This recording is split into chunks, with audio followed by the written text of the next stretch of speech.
What's going on, everybody? How we doing? Happy Friday. Happy Friday. Hey, Awesome. hey. Happy Friday. Awesome, everyone. Well, we have an amazing panel here today for our partnership, sales, and marketing portion.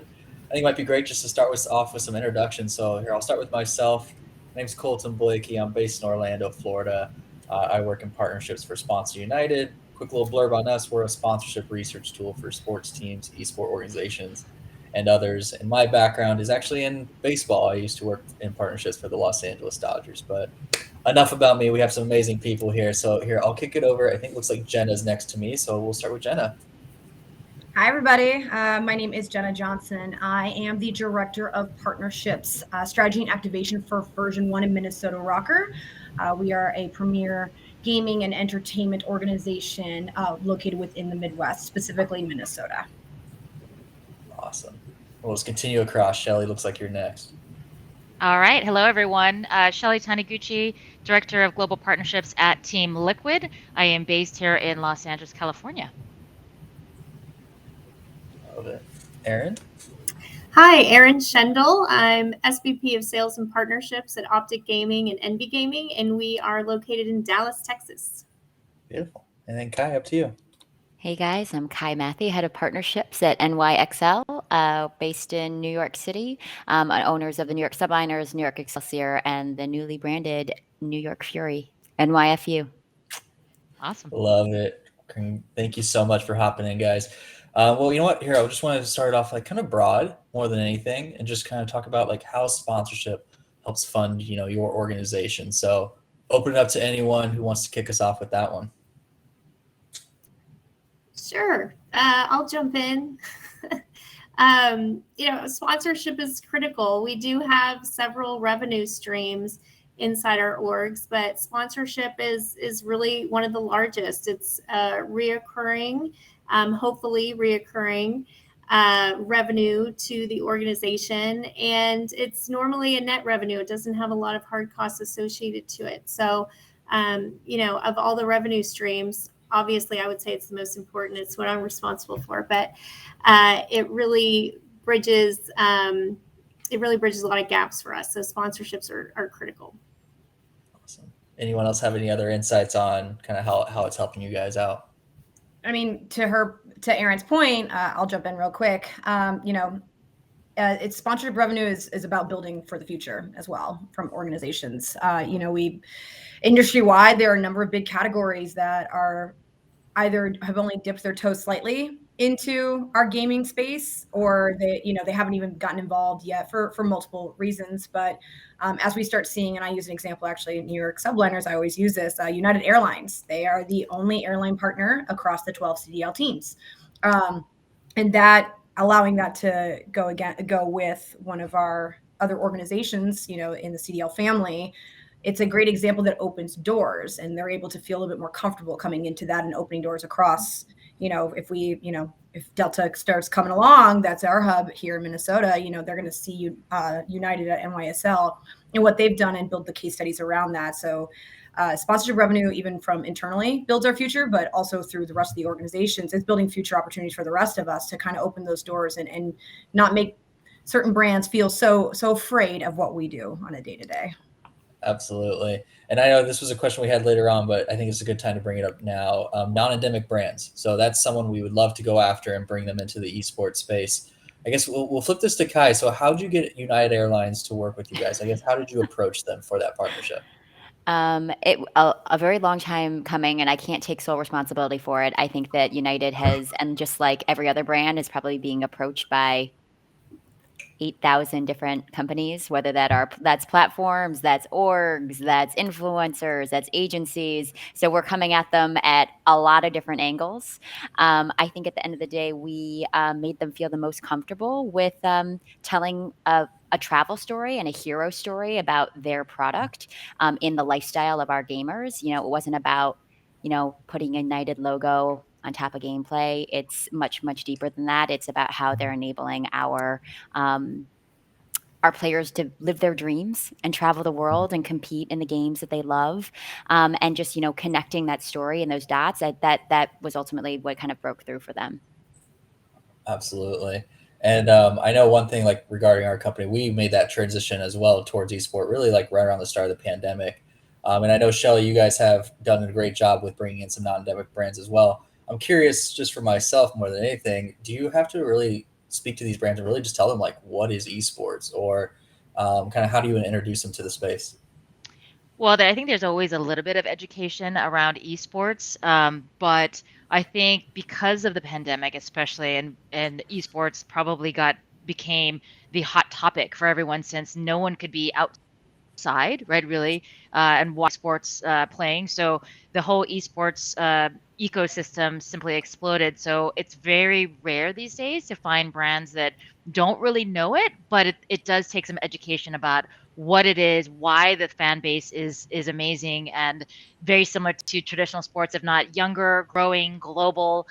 So people are definitely paying attention to it. Absolutely. Completely agree with that.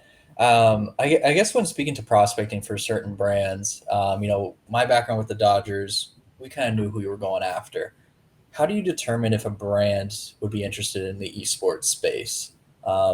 Erin, I guess we'll kick back that one to you. Sure.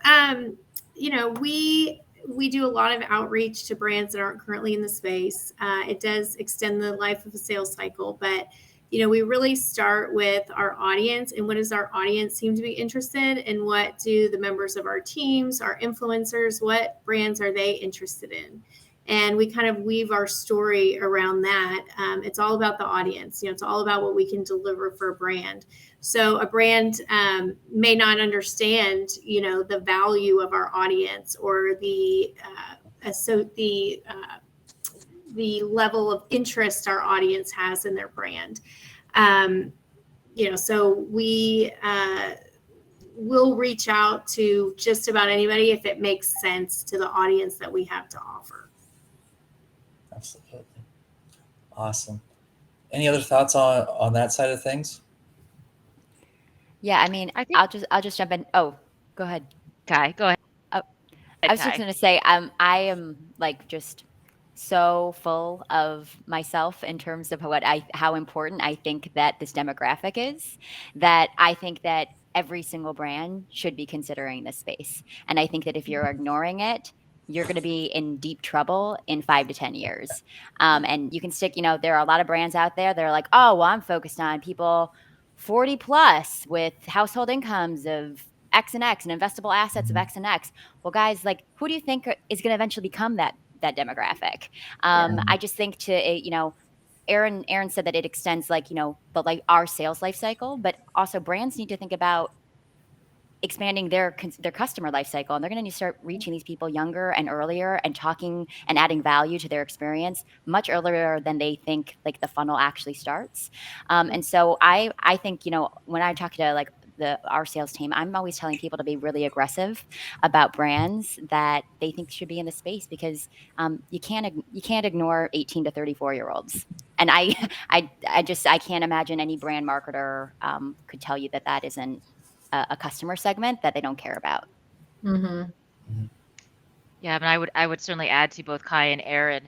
The other thing about non-endemic brands who are coming into this space, it's also it's about understanding who the audience is, and also what the value is alignment for your brand. So for Team Liquid, we are going after some great non-endemics, but we're also looking for ones that really align with our own brand values. So that's important. I think all of us here on that call really looks for that. And brands themselves, when you approach them, also appreciate that as well, because it means that you understand who they are and what they really stand for. And that's really important to, I think, younger and younger audiences, which I'm so excited about, because again, brand value and authenticity is 100% key to the next generation, which is great. Yeah.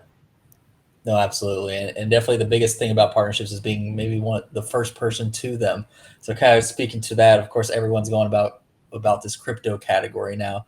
Curious if that's the category that y'all see as the big opportunity, or is there another category that is really coming into things?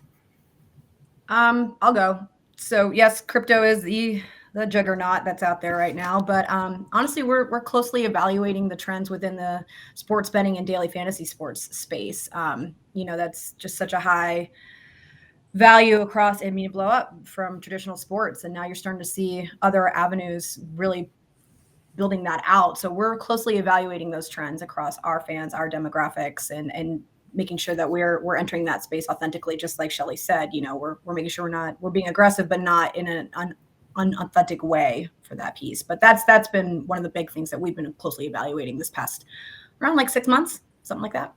Awesome. Any other big trends that we're seeing out there right now in terms of brand categories? I think everyone, in addition to what Jenna has said, yes, the blockchain technology and its extensions, right, in terms of Web3, metaverse, you hear all of that in the news. So I think that anything that is engaging in that technology space, and that is always a really great alignment, certainly with esports, right? Because in terms of the fan base, the early adopters, the folks who are just supernatural into adoption and really leaning into that space. So for certain, those are some. It's the hottest trend for sure. Absolutely. Yeah, one of the other ones that we've been really closely evaluating, I can't speak today, words are hard, is data securities as well, systems. It's one of the big ones with, there's certain games that, people are cheating in and everything. And we also are in gaming, so we are highly exposed to those things. So we've been doing a lot of close evaluation towards data security companies and brands that could help elevate their messaging and what that means. 100%, Jen. I could not even agree with you more. Data security, privacy, also just being able to the data insights, right? Being able to really understand not just like fan behavior, but what are the other interests? What are fans thinking about and doing outside of, at least for us, outside of gaming? What are those correlations? And so that we not to be big brother and intrusive. That's really not the point, but it's really about how do we really connect with our fans on a very, authentic level, and understanding the whole person is really helpful. A lot of brands I know are in that space. Absolutely. And then the one big thing for me, speaking to like outreach to organizations that we're trying to introduce esports to, what is like the preferred method? For me personally, I would say is LinkedIn. It feels more casual, a little more laid back, but I'm curious if that's the same for y'all. I'm an email person. Love it. I worked in email for a really long time. Worked for an email publication, like before Substacks of the world. So that is like my personal preferred. Just because, and that's how I like to be talked to. Just because it's something you can do, kind of like, I don't know, it that in terms of there's a lot of freedom within email, and also like I think it's quite. I don't know. I think it's easy to make it personal, and it just feels like a one-to-one versus kind of. I know on LinkedIn, it's interesting. I do receive a lot of spam on LinkedIn, and it kind of feels impersonal sometimes. Where I'm like, how many people did you send this to? So I don't know. It just gives me a different sort of place to spend some time thinking about kind of why I'm reaching out and the intention. So yeah, email for me for sure. And then lately, like texting. I don't know, not for cold outreach, because obviously that'd be super creepy. But but I just like that's like new, not new, but I feel like a lot of clients like to, and even prospective clients, like things go to text like real fast these days, and that's just kind of a newer, like less formalized way to connect with people. Yeah, I agree with the email comment from Kai. I mean, we'll do everything and anything to reach out to people, but making sure with each email or each content that each time we make contact with somebody. Jenna, I can't speak today either. Hey, thank you. I can't speak today either. That there's always some insight in there. Back to the data point, like you always want to be providing some value to show your worth, that you're knowledgeable. So there's always has to be some piece of data, some insight, some nugget every time we reach out to someone. So it's not just checking in or it has to be very intentional and very purposeful and provide value to the person on the other end. And email is the easiest way to do that. I think I am absolutely about email. LinkedIn I used for a long time when I was unemployed due to the pandemic, so I'm a little burnt out from LinkedIn personally. But we thankfully with the pandemic coming up from a lift from what it was just so boggled down. I'm finding, and I'm a people person, so I like the networking events that I go to are live event opportunities, and being able to introduce myself and talk about, when you hear the word like I work for a gaming, esports, or entertainment organization, something clicks sometimes with people, and they're like, well, what is that? What do you do? And then you're able to really have a live conversation and engagement. We just finished up our Minnesota Rocker Major 2 here in Minnesota, and being able to bring brands and clients out there and see it live, but then talk about it and really consume the environment and see how their brands, their messaging, or even just something else can be a part of it, because it makes it feel very authentic. So I personally like the live events, because like what you say, right, you can make it more custom, it can be a human effect, it feels more personal than just like a robotic response. So I'm really glad we're getting back to those kind of opportunities in person as well. Jen, I think we all are. I mean, I think everyone's kind of a little bit over just Zoom. I am. I'm Zoom fatigued out. So I would love to meet everyone in person and have this be live in person at some point too. It would be great. No, absolutely.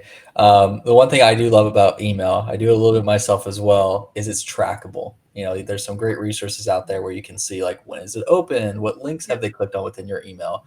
And whether or not that helps you engage with that, you know, potential opportunity, it still helps you understand like maybe your outreach is great. You know, that's a big challenge for us, is not being very robotic with our outreach, trying to be customized. So I love that. Awesome. Your one question that actually came up in the chat, and I'm curious about it myself. So my background, of course, in partnerships and sports, best way to get into that is really through like ticket sales. I was lucky enough to go around that, but curious, how do you get into partnerships and esports? What's the best way to go about that? Ooh, that's a loaded question. I know. I do apologize. Well, because we all have different, I'm sure every one of these lovely ladies here can say they had a unique path to here. But I graduated with a sport management degree from UMass Amherst. I worked in agency for about 10 years at one agency for a long time on big brands and their sport and entertainment sponsorship portfolios, and building it from that angle. And, you know, that led me to here. So it's, the skill sets can vary. I'm sure everyone's got unique backgrounds. Like you say, ticket sales, I've taken an internship at a marketing agency might help, or, you know, working at a Starbucks. I don't know. Everything's different. I would definitely say, I know I'd love to hear everyone's story as well, but what I'd like to offer for consideration for the audience is that partnerships, and if you have to unpack what the skill set is, right? And so if you're a people person, if you understand relationship building, if anything that you're doing currently is developing relationships and project management and following through and you know, working on I would say helping to problem solve, and you know, these are skills that if you're doing that in your work, that's why I will never discount a really great cover letter if you know nobody within the company, because it's an opportunity to tell your story, right? To really bring why you have the skill sets that are going to help that organization fill a very specific role. So I would do your research on what partnerships, you know, because sales and partnerships,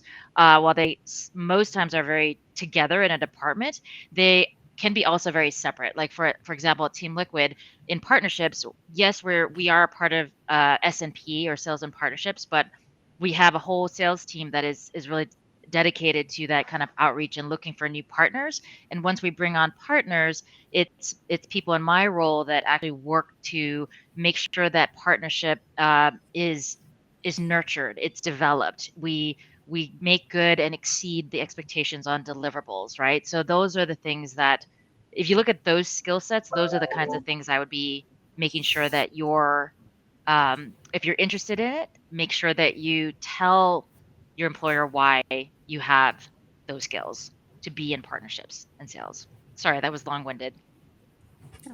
No, I yeah, couldn't agree more. Yeah, like transferable skills. I think strong managers are looking for transferable skills. I don't think anyone's like looking for like the exact replica of themselves, right?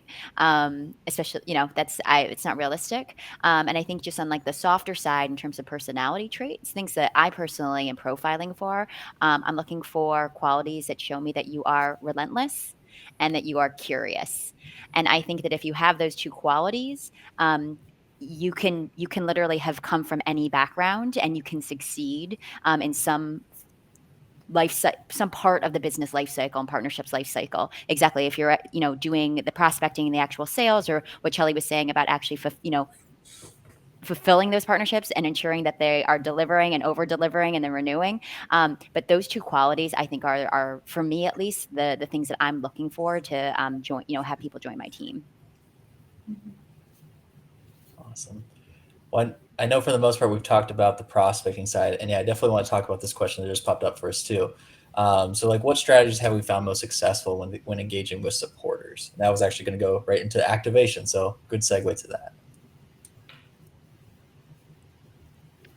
I have to ask, so if we interpret this, is it engaging with supporters? Is that partners or is that your fan base? The way I'm thinking of it is, yeah, brands engaging with the fan base. So, what's the best way to make that happen? Innovation, in my eyes. You're reimagining. Their brands are, especially non-endemics, are going to have to reimagine the consumer experience at all touch points when it comes to you're leaving traditional sports or entertainment marketing. You're innovating their brand strategies with ours and growing with it and pretty much introducing them into a new world. But with that partnership and aligning those strategies and educations, we build great activations around building powerful experiences. So, like, it's storytelling. Like, if you're able to tell their story along with your story and grow that, and that's the narrative for any discipline and vertical that you can hit. So I think that's how being a part of it and making it a partnership and reimagining it and not be so stuck in a box. I think that's a really key factor in how you build successful activations or even partnerships alone. An activation could be live, in person, or it could be digitally. But that's my personal opinion. Yeah, 100%. And to add on to what Jenna said, it's understanding your fan base, right? Like what you if like for Team Liquid, right, we know that our fans, really will respond to certain types of content or that they're really looking for something genuine, right? So when we present some ideas back to our corporate partners, we're doing so with the lens in mind that we know that our customer base and our fan base would be receptive to it, right? Because that's what we're looking for. It's understanding where and how the experience or the messaging is going to be received, making sure that it feels good. And so someone as a fan doesn't feel like they're being quote unquote marketed to, right? Because no one wants to feel like they're being sold or pitched something. It has to feel super organic. And so when Jenna's talking about innovation, it's the ideas, the creative ideas comes from how do we package this story, this experience in a way that's going to feel and be received by the human beings, our fan base, right? That's really what we're talking about here. Absolutely. Yeah, and we're the luxury of being digital first, so we can see what we're all doing that's really resonating with our fan base. And we all have a long history of seeing the content that we're putting out and what is resonating and what isn't resonating. So to Shelley and Jenna's point, when we go to a brand with an idea, usually we have a pretty good understanding of the reaction we're going to get from our fan base based on historicals. Yeah. And I definitely think that like part of that too, and like having that be successful is in the sales process is essentially setting that expectation that if you're going to partner in esports or in gaming, that like we're the experts. Like I appreciate that so-and-so brand, you spent millions of dollars with your creative agency making that 15-second video. That is not appropriate for my audience, right? Yeah. Like that, congratulations, right? Run that on CBS. That's not for us, right? And I think, Kai. and I think that's part of the process, right? Yes. So I will 100%. say, like, coming from 20 plus years in television, radio, and digital sales, where we would take any commercial, we would take any money because our brand was not associated with it. It's just a commercial. It's just an ad unit. And here, where our brands are so integrated in every single message that we do, we have to be so careful and so cognizant of everything that we're doing and putting out there. So when a brand comes to us and they have their own messaging, we need to be sure we can put it in our own voice and put it in the voice that matters to our audience. Otherwise, it won't be beneficial for either one of us. And it's not just the brand that could get hurt, it's us too, because we're so intertwined in it. But that has been like, since my jump into esports has been the biggest difference. What's also amazing is that fan engagement and how they rally around our sponsors. It's all organic. They're doing it on their own. Like, it is, I mean, blown away when I got into this business and saw how the fans really react to the partnerships that are done well. And it's really, really awesome. I love it. No, absolutely. And the next question that just came up in the chat is actually one I was going to get to here on my slide. So, favorite partnership you've been a part of, whether it's a project that you're on the activation front or the selling side of bringing it together. We'll probably try to keep to like a minute each, and then I want to talk about you guys individually as well. So curious, what is that project that you're most excited about?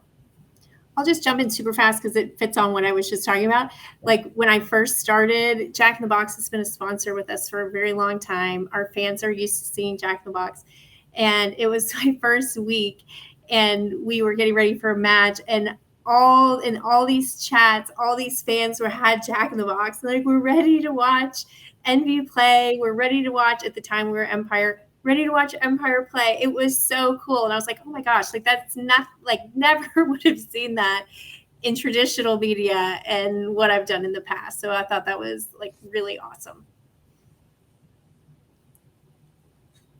I'll jump in. So I have two faves, but I'll talk about one because it's super timely.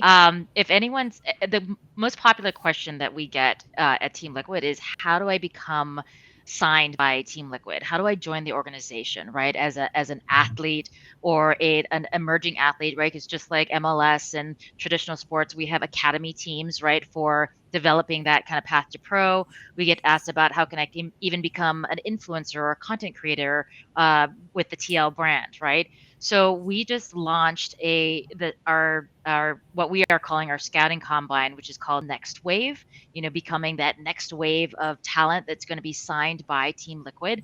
So it is a content series. It is, we'll have video that just, I happen to be a fan of The Voice. So I love like the parallels between this, because you get to understand and know the story behind the talent as their own journey, right? That's probably like the human interest story.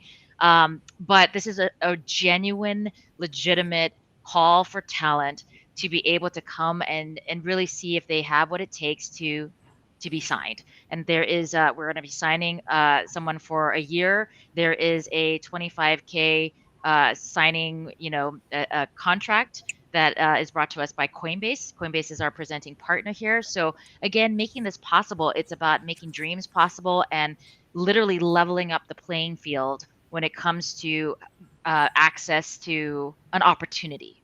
And that's what TL values, and that's what Coinbase values. And so it's exciting to see that come to fruition. So we just launched it. That. Yeah. That's awesome. Love that. That's awesome. And Awesome. Jenna, Coinbase is I'm sorry, go ahead. No, go ahead, Shelley. No, I was going to say, Jenna, we have some common friends in this space, so we'll have to chat and catch up. Yeah, we'll have to chat. But no, I love that. The only reason why I'm like, my brain is like obsessed with that right now is I've been watching nonstop Top Chef and Master Chef, so it's like very yes, right now. yes, I love it. We're gonna buy our fans at Chipotle, and I'm just like, oh, that's exactly okay. So, but yes, go ahead. Oh, I love it.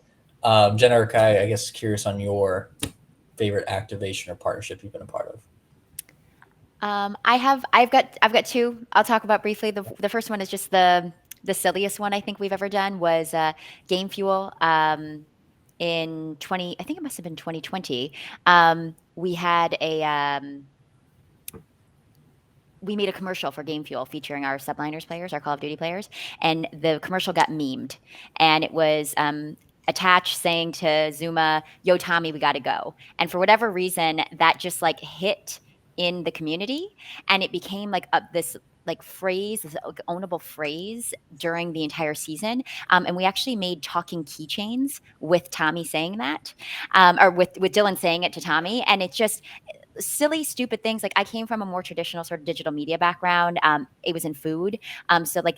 I don't know. We never would have done a talking keychain. I don't know. It was just kind of like a moment where we brought that that meme to life. And I think it's a really good example of how like that's something that took off in the community and was like deep on Reddit. And we're like, oh well, let's lean into that. And Game Fuel is one of those awesome partners that is like not afraid to lean in, and that's the best partner, right? Because they got the humor in it and they loved to be a part of the joke, and that always feels really good, right? And then the other thing is just harkening back to kind of what Jenna said in the beginning is like live events. You know, we hosted the season opener for Overwatch League in February 2020. Like literally, the city shut down from COVID a month later. It probably was a super spreader at the time. We didn't know, but it was 3,000 people, Hammerstein Ballroom. I cried when our guys walked in for the first time. We're playing this anthemic song, we're waving our flag, 3,000 people on their feet screaming their heads off, and I have goosebumps right now talking about it. Like that's the people in real life. It's like the community is the greatest thing about this job. Absolutely.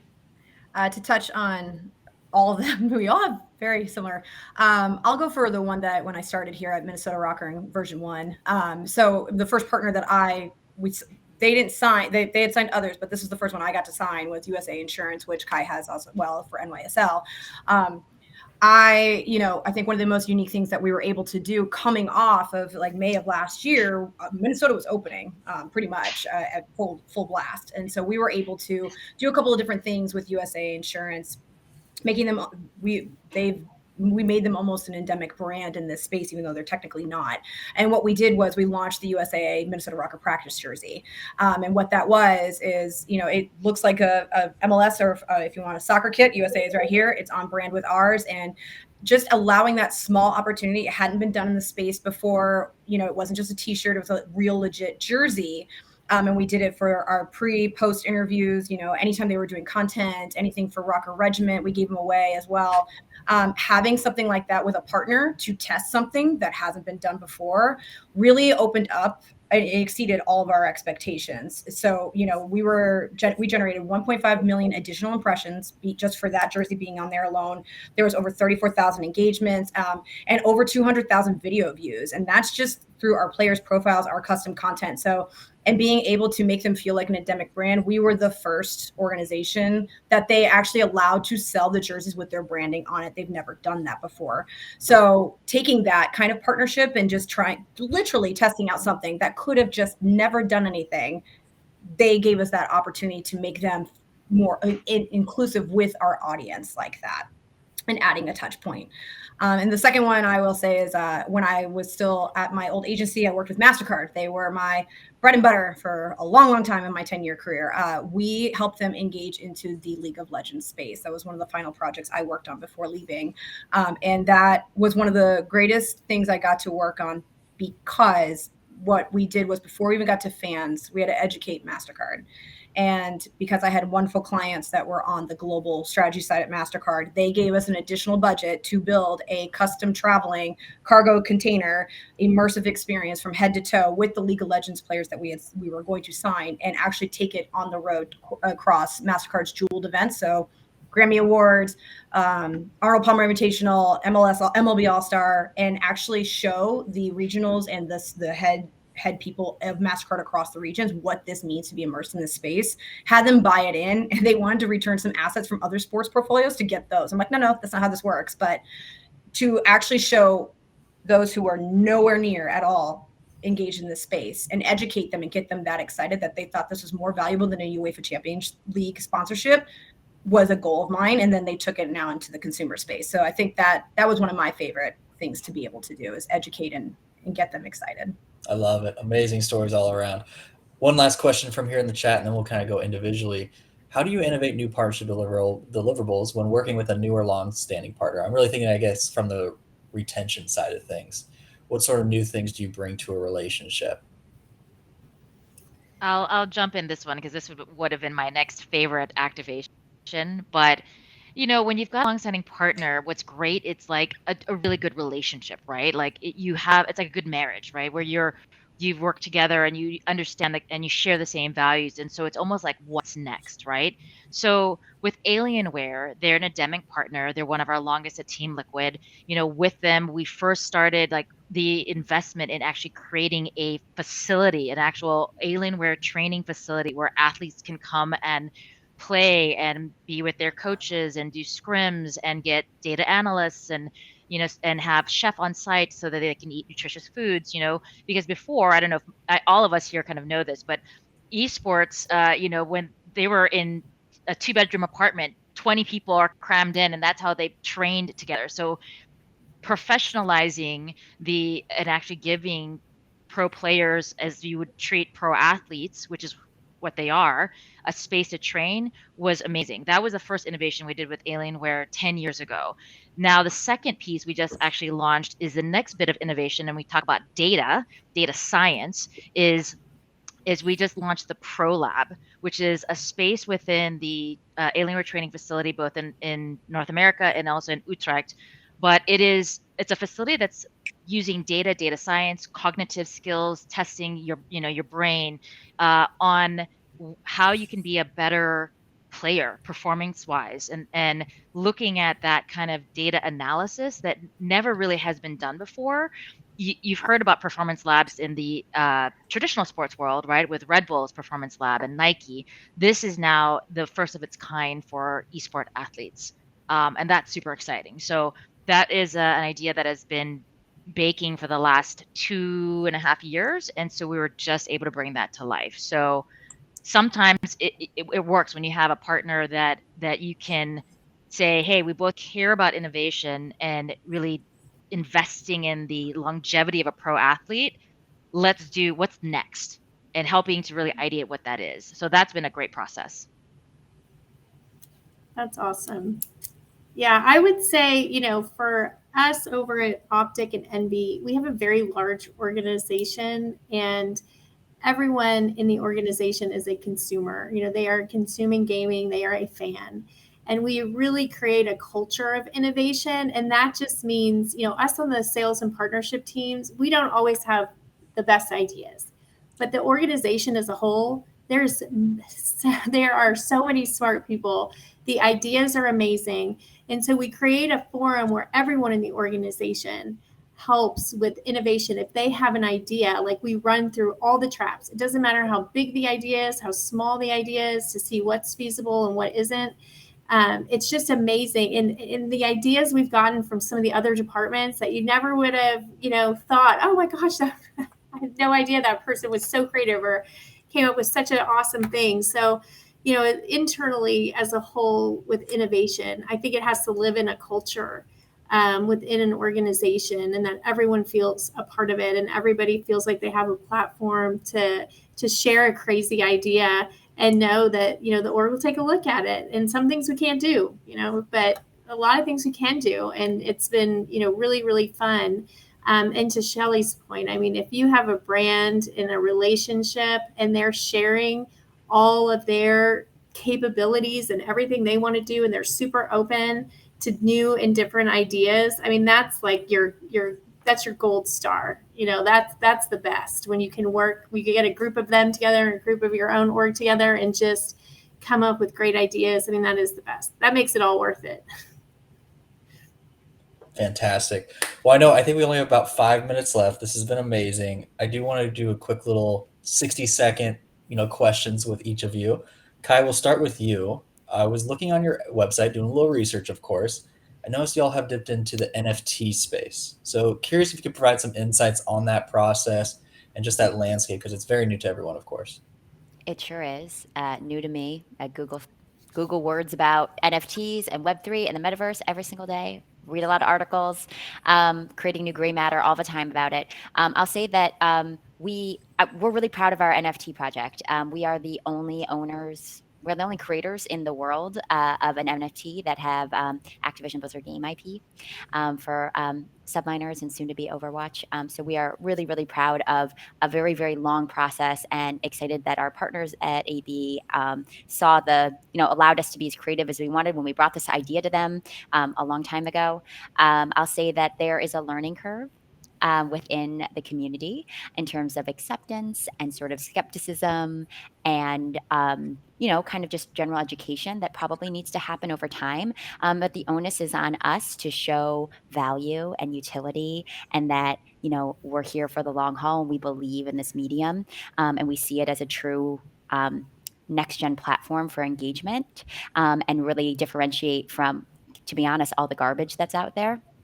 And the onus is on us to do that. And we luckily have an incredible team here that is deeply, deeply passionate about the Web3 space. I feel 100% confident in, the product that we're putting out and kind of the intention and the thoughtfulness and the resources that are going into it. And it's going to take some time, but we've got that time. We believe in this. And we hope that the community will eventually also kind of join our side and turn some non-believers into believers. I love it. Now, Erin, flipping it over to you. I know you mentioned about the expansion of your team. It's gotten quite large. It even got larger with the acquisition of Esports Stadium Arlington. So curious how that has changed your role and also like the inventory you have available. Yeah, I know we're short on time, but we've all talked about the importance of live events and how we're so excited to be back in person. And we have a fantastic events team out there for that. But it does change the landscape for us. With all the events that are coming to town, it is an agnostic venue. So it is not just an Optic Envy venue. It's for anybody and everyone that wants to come through there. It's state of the art, and it opens up a new conversation for local brands. A lot of what we do is national, but it really opens up that conversation with more local brands that are interested in the traffic that drives by it. They're interested in the traffic that's coming in the door. It opens up, various pouring rights and naming rights and, all those kinds of things that come with a venue. It also has still, the national reach with broadcasts and everything, but it really does change the portfolio of what we have to offer someone. So it's been really exciting. Absolutely. And now, Shelley, kicking things over to you. You mentioned Coinbase, but also I know you work with Verizon and some big name brands. I imagine those brands were fielding opportunities potentially with other people on this call in this industry. So feel free to give away as much as you can. But curious, how do you gain the advantage when being compared to your competitors?